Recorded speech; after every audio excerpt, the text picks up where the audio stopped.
సాయి భక్తుడైన చోటు భయ్య, నారాయణ గోవింద్ షిండేలు చిన్ననాటి స్నేహితులు. వారిద్దరూ 1903 సంవత్సరంలో గాణ్గాపురం వెళ్ళి సంగమంలో స్నానమాచరించారు. తర్వాత చోటు భయ్య తన స్నేహితుడైన షిండేతో దత్తపాదుకులకు నమస్కరించుకొని సంవత్సరంలోగా కొడుకు పుడితే బిడ్డను తీసుకొచ్చి స్వామి పాదుకుల వద్ద ఉంచుతానని మొక్కుకో అని సలహా ఇచ్చాడు. అతను అలా చెప్పడానికి కారణం, అప్పటికే షిండేకి 7 కుమార్తెలున్నారు కానీ పుత్ర సంతానం లేదు. స్నేహితుని సలహాను అనుసరించి అలాగే మొక్కుకున్నాడు షిండే. భగవంతుని ఆశీస్సులతో సంవత్సరంలోపు అతనికి 12 కొడుకు పుట్టాడు.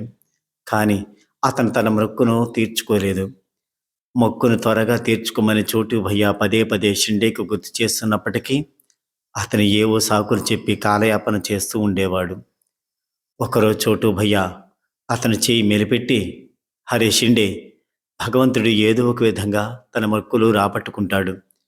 ఆ పరిస్థితి రాకముందే మీ బిడ్డను తీసుకుని గాణ్గాపురం వెళ్ళడం మంచిది అని చెప్పాడు. ఆయన షిండే వినలేదు. 1911లో ఒకరోజు చోటు భయ్య తన కుటుంబంతో కలిసి షిరిడీ వెళ్ళడానికి నిర్ణయించుకొని షిండేను కూడా తమతో షిరిడీకి రమ్మని అడిగాడు. కానీ షిండే అందుకు నిరాకరించాడు. ఆ రోజంతా షిండే విపరీతమైన అశాంతికి లోనయ్యాడు. దాంతో తన స్నేహితునితో కలిసి షిరిడీ వెళ్ళడానికి నిర్ణయించుకొని సరిగ్గా వాళ్ళు షిరిడీ బయలుదేరే సమయానికి వాళ్ళని కలుసుకున్నాడు.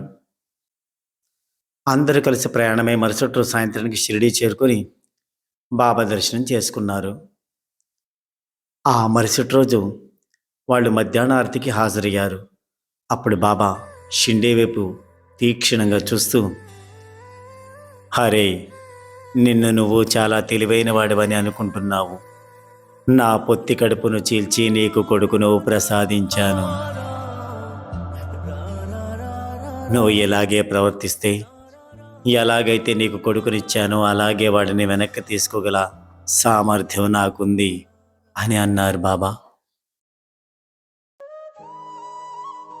బాబా మాటలు వింటూనే షిండే పశ్చాత్తాపపడి మనసులోనే తనను క్షమించమని బాబాను వేడుకున్నాడు.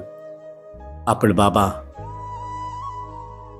చోటు భయ్య వైపు తిరిగి, నీ విషయంలో అంతా బాగుంది కదా అని అడిగారు. ఆ విధంగా అడగడం ద్వారా షిండేని తమ చింతకు తీసుకురావడంలో చోటు భయ్య నిమిత్త మాత్రుడే అని తెలియజేశారు బాబా.